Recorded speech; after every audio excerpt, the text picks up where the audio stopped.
How and by whom are officials lined up in formation in front of Putin's plane? How many strike drones is the Kremlin capable of producing each month?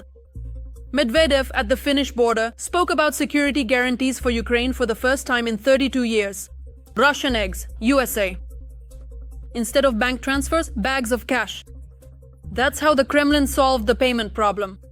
Putin took land away from Deripaska. Once again, in the waters of Novorossiysk in the Black Sea, at least 10 tons of petroleum products have spilled. These are today's news in the studio. Yulia Court, good morning. You can't get far from the 55th Separate Artillery Brigade, and you can't hide anything from them. That was brilliant. Our soldiers found the occupiers' position where they had camouflaged their equipment among the trees. And they hit it effectively. Let's watch.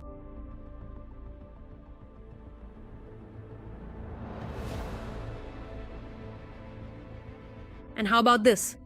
-1 Buk M2 of the occupiers destroyed by a HIMARS strike in eastern Ukraine. A system worth about $25 million exploded along with its ammunition. It was designed to destroy airplanes, cruise missiles, helicopters, and other aerial targets. The scouts of the Black Forest Brigade, you are incredible. The occupiers are preparing an autumn offensive with the city of Pokrovsk at its epicenter. What is happening on the front lines right now and around them in our report? Our forces are advancing and reclaiming Ukrainian territories. Successes in Novopavlivka and near Kostiantynivka, a treacherous strike by the occupiers against a humanitarian mission. The Russian armed forces confirmed that they targeted the demining group specifically, the largest Russian troop rotation of the year. The rout of the enemy group near Dobropilya continues. And also Putin's plans for an autumn offensive. Will the Russians be able to achieve success in 2025? All the latest Frontline news right now. Another cynical crime by the Russian military. In the Chernihiv region, the Russians deliberately struck workers of a humanitarian demining mission from the Danish Refugee Council. At the moment, it is known that 2 people have been killed and 5 wounded. At the same time, the Russian armed forces confirmed the strike, presenting it as an attack on UAV crews in the area. However, when it comes to fighting real soldiers rather than imaginary ones, the Russians are not doing so well.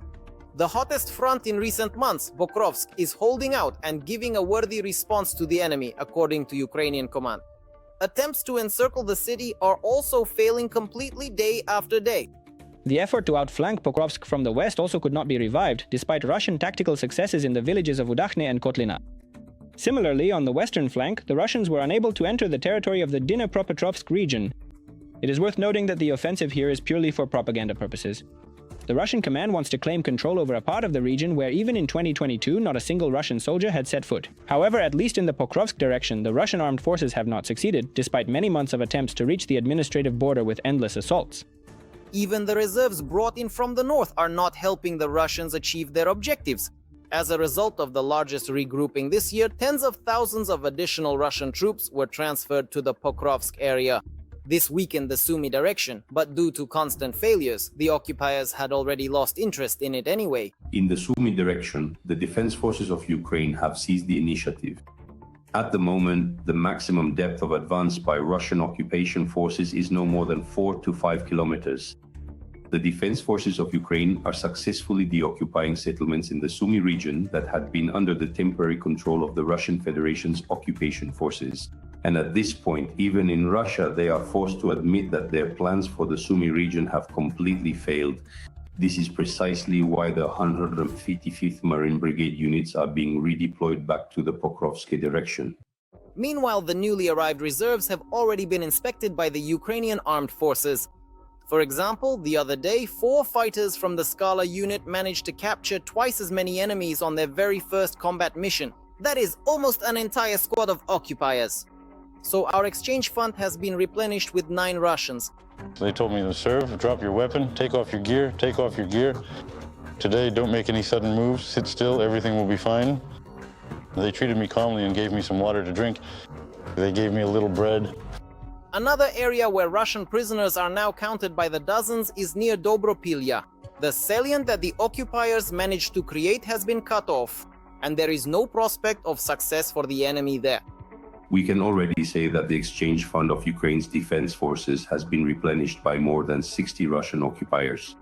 And according to the main intelligence directorate of the Ministry of Defense of Ukraine, the total losses of Russian occupiers in the Dobropilya direction have exceeded 1,000 personnel in just a week of fighting. These are extremely serious losses for the Russian occupation army. At the same time, under such difficult conditions, the defense forces still manage to advance. For example, in the past 24 hours, the northern part of the settlement of Katerinivka near Kostiantinivka was liberated. Our defense forces have also advanced west of Andrivka-Klivtseve, continuing to push back the occupiers' bridgehead in the Novopavlivka direction. The Ukrainian army is struggling, no doubt, but right now it is even counterattacking. Yes, these may not be large-scale counteroffensives, but nevertheless, they are very serious retaliatory strikes. And this includes the very same Dobropilya salient, where it seemed many were saying, here it is, the front is collapsing, the Russian army has broken through.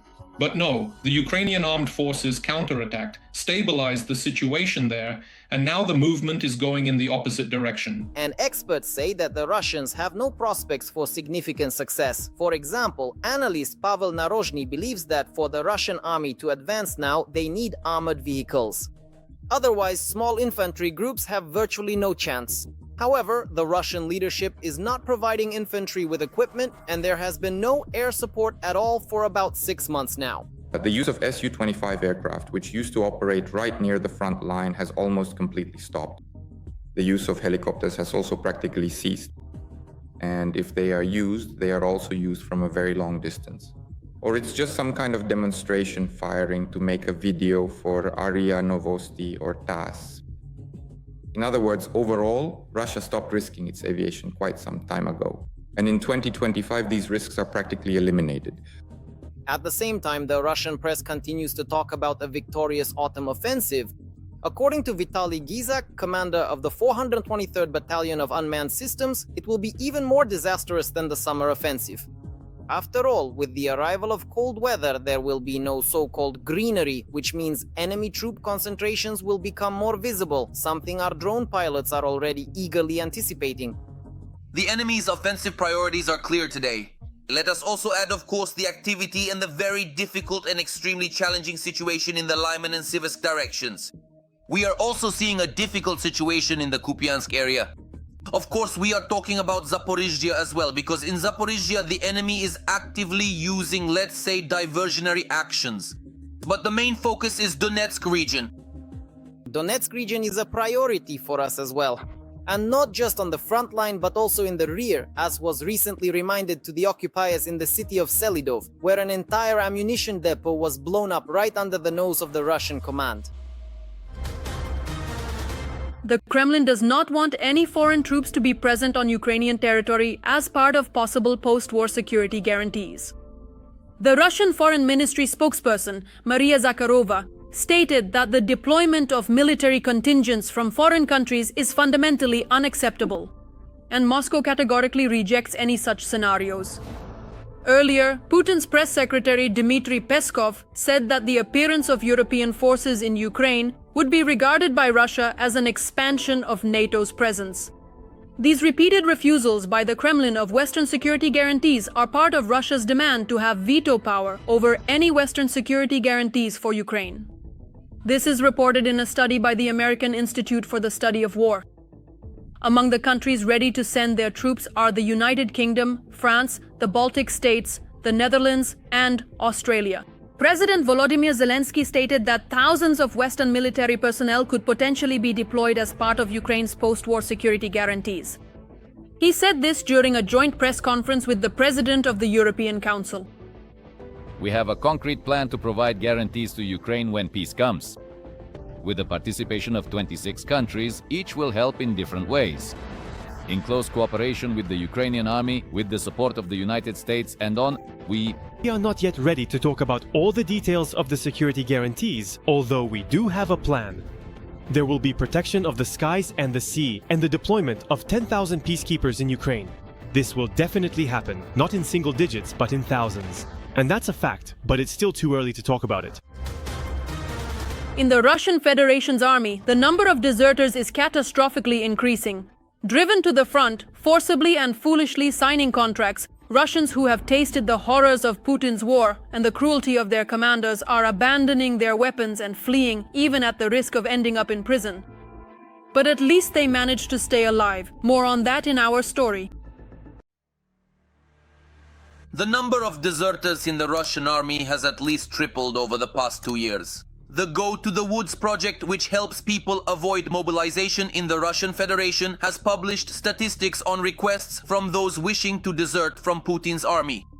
For example, in the summer of 2023, there were only 381 such requests on the organization's website. But by the summer of 2025, that many deserters are reaching out to activists every month. And over the entire summer, the number of draft dodger cases reached 1,171. Most of the deserters are contract soldiers, including former conscripts who are being forced to sign contracts, and there are still those recruited from pre-trial detention centers seeking help. More and more often, those who put off making a decision for a year, hoping for a ceasefire, are now coming back. The number of people deceived by promises is growing, those whose payments are either taken away or who are forced to go into battle, where, according to the soldiers themselves, the chance of dying reaches 90%. However, the figures from the DT Lesom organization are significantly understated, other Russian activists insist. The project in its research relies exclusively on the number of appeals made specifically to their organization. Russian journalists assert that the actual number of deserters from the Russian army is much higher. Every voice matters. Join our community, support independent journalism and help us bring you the truth from Ukraine. Become a member of Ukraine Today. Join us now. During the war, more than 18,000 soldiers in Russia have been convicted for desertion or unauthorized absence from their units. But these numbers are very, very approximate. Official statistics on such cases stopped being published in 2023. They were classified by order of the FSB and the Ministry of Defense. Obviously, this was done to conceal the scale of desertion. Meanwhile, desertion in Russia is becoming a widespread phenomenon. Now, even those who went to fight out of conviction are fleeing from the front, analysts explain. Kremlin propaganda is no longer effective on the front lines. In its place, blocking detachments are now appearing at the front. Russians who have been lucky enough to escape themselves talk about execution squads that have no qualms about opening fire on their own men. Climbing over barbed wire, there's barbed wire everywhere, that's all there is to say. With barbed wire, climbing over into Tvaya Gasieka, it was fine. We didn't crash the vehicle there. We went, and when we eventually got to the precise point of carefully climbing over the very sharp barbed wire, I honestly had absolutely no idea whatsoever where all that extensive tangled barbed wire had suddenly come from at all. Balkans, hills, we drove and suddenly popped up underground. And I wouldn't say it's all that far. Over there, 25-30 meters, there are no enemies there.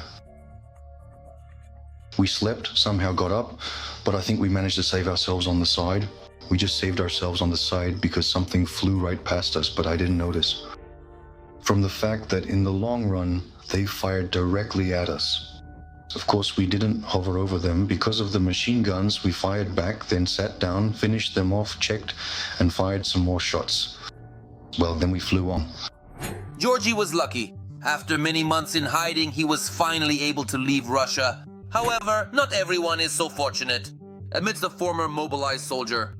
According to him, almost every other Russian deserter at the front is caught and simply wiped out or sent on an assault, which probably means death. So it turns out all the numbers need to be multiplied by at least 2. Experts believe that the total number of deserters could reach up to 60,000 people. And that's about a tenth of the entire army. And this number will only continue to grow. After all, desertion, despite the threat of being shot, is sometimes much better than this kind of life in the trenches without uniforms, shelter, or provisions.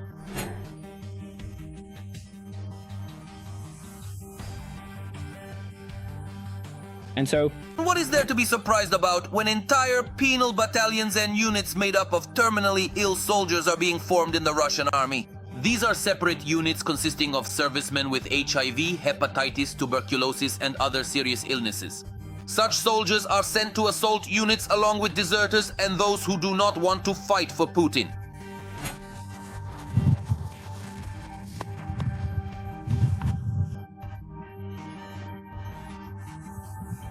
In such a circumstance, the situation, desertion from the front, even at gunpoint, doesn't seem like such a hopeless idea.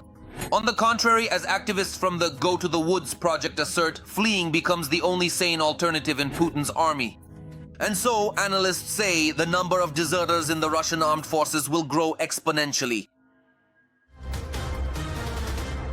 The Kremlin can produce up to 3,700 Shahed-type strike drones, or as they call them, Geran-2, every month.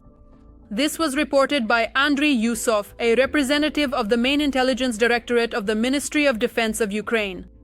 He noted that Ukrainian forces are recording the use of hundreds of Shaheds in combined attacks together with missiles. According to him, in addition to strike drones, a certain number of so-called decoys, devices without a warhead, are also being produced. Massive strikes are a serious challenge for our air defense and missile defense forces, and this is also a challenge for our partners, who must help us protect the Ukrainian sky. While Ukraine's allies are deciding how to help the country defend itself from Russia now and in the future, Medvedev, at the border with Finland, shared his own thoughts on security guarantees for Ukraine. It's utter nonsense, complete and utter heresy, what they're doing, or, to put it more clearly and precisely in plain English, just call it whatever you truly like. They get together and discuss what specific kind of guarantees to give to Ukraine. They simply make things up themselves, pulling them out of absolutely nowhere, and then they confidently present them as official and binding guarantees. This will have no consequences whatsoever. He also said that Russia cannot ignore the fact that Finland is a NATO member, and that the Russian Federation is prepared to respond to any possible unfriendly actions. We will certainly prepare for the significant changes that have occurred in our bilateral relations as well, because we absolutely cannot ignore the undeniable fact that Finland is now a full member of the North Atlantic Treaty Alliance. This fundamentally predetermines significant changes in our military approaches to the organization of the border and to effectively countering any possible unfriendly actions or threats. The Kremlin is no longer ashamed to show how officials are lined up in rows in front of Putin's plane. This circus takes place during all of the dictator's trips around Russia. On Friday, the Kremlin press service released footage of Putin's arrival at Samara airport. He made a stopover on his way from Vladivostok. The official video shows the dictator descending the plane's stairs, while local officials greet him, lined up in a row.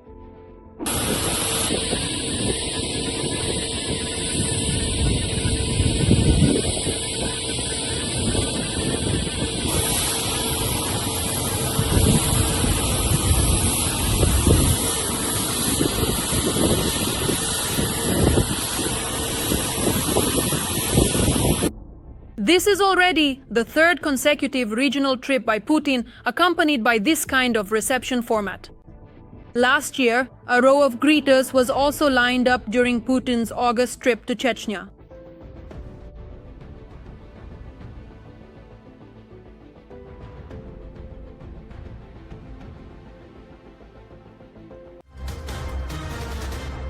Propaganda has found a reason for geopolitical pride for the first time in 32 years. The United States bought chicken eggs from Russia. In July, the US imported fresh chicken eggs from Russia worth $455,000.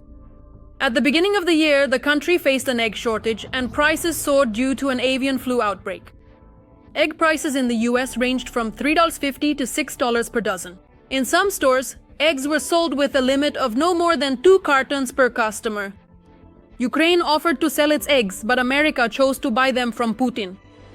The export of eggs from Russia to the US is supposedly meant to help stabilize prices and balance supply and demand within the country. Meanwhile, for Russians, egg prices have started rising again since August. Just a year ago, Russia itself was begging for eggs from Turkey and Azerbaijan. Instead of bank transfers, there are bags of cash. That's how the Kremlin solved the payment problem. Due to sanctions, payments for arms exports for the Russian military-industrial complex are increasingly being made outside the banking system. Foreign customers of Rosoboronexport are sending not payment orders but packages of banknotes. According to North Science, in 2020, Russian Federation military structures received over a ton of cash. For example, the Turkish Defense Industry Agency sent 23.5 kilar of banknotes to Russia amounting to about 5 million euros. Reuters previously noted that Turkey has become the key hub for cash shipments to the Russian Federation. In October 2023, Myanmar sent almost half a ton of cash, which is $50 million in $100 bills. Turkmenistan transferred dozens of kilograms of euros and dollars for aircraft repair enterprises, including structures of the Bereev airline and UAC, which are under US and EU sanctions. In Africa, Rwanda became a cash partner. In January 2024, its Ministry of Defense sent $29 million, and a few months earlier, another 327 kilograms of banknotes. It turns out that in the 21st century, the Russian defense industry doesn't work via SWIFT, but the old-fashioned way, with Postman Pechkin and Russian Post. The rich also cry, especially if they have a Russian passport. They decided to confiscate Deripaska's land near Lake Baikal. And all because of his stance on the war started by Putin. Rosleskos appealed to the arbitration court of Khakassia, demanding the return to state ownership of a 30-hectare plot belonging to a subsidiary of Rusal, owned by Oleg Deripaska. According to the agency, the land overlaps with forest fund territories and is being used for purposes other than intended. The seizure of the plot is part of the ongoing practice in Russia of returning private property to state ownership, which began in 2020. Previously, Deripaska had spoken critically about the war in Ukraine. According to media reports, he was advised several times to refrain from making public comments because of this. In 2022, through court proceedings, the businessman lost a yacht port and a hotel complex in Sochi, totaling $1 billion. After an accident during tanker loading, at least 10 tons of petroleum products spilled into the waters of Novorossiysk in the Black Sea. The large-scale oil spill reached alarming proportions. This is a threat of an international environmental disaster caused by the Russian Federation. All the details are in our report. The Black Sea is one of the region's main ecosystems, feeding millions of people and sustaining the lives of thousands of marine species. But today it too is under threat. At the end of August, an accident occurred off the coast of Novorossiysk that could become one of the most serious environmental disasters in recent years. First of all, this is of course a disaster. It's absolutely obvious. The ship captains violated the relevant regulations, failed to seek shelter in time, and nearly 40% of the fuel leaked out. On August 29th, during the transfer of petroleum products through a floating hose while loading a tanker, a rupture occurred. According to official statements from Russian authorities, about 30 cubic meters of oil entered the sea. Just a few hours later, assurances were given that the spill had been contained, everything was under control, and supposedly there was no danger. However, the reality told a different story. Here you can clearly see the scale of the tragedy. What we have here is already a layered cake of fuel oil and sand. Look how deep it has already penetrated. We have to remove layers of sand about 50 to 60 centimeters thick. International organizations and independent environmental experts studied satellite images and reported that the area of contamination was at least 50 square kilometers in the first hours, and then the oil slick grew to an even larger scale, about 350 square kilometers. At least 10 tons of petroleum products ended up on the surface of the Black Sea. The pervasive smell is as if there's a bustling factory all around, and the entire coastline is completely covered with unsightly black spots.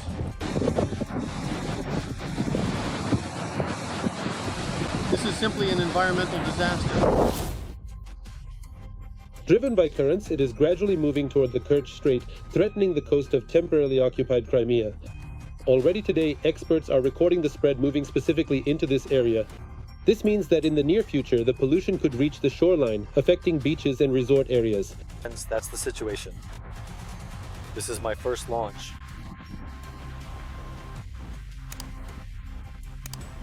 And it doesn't get erased.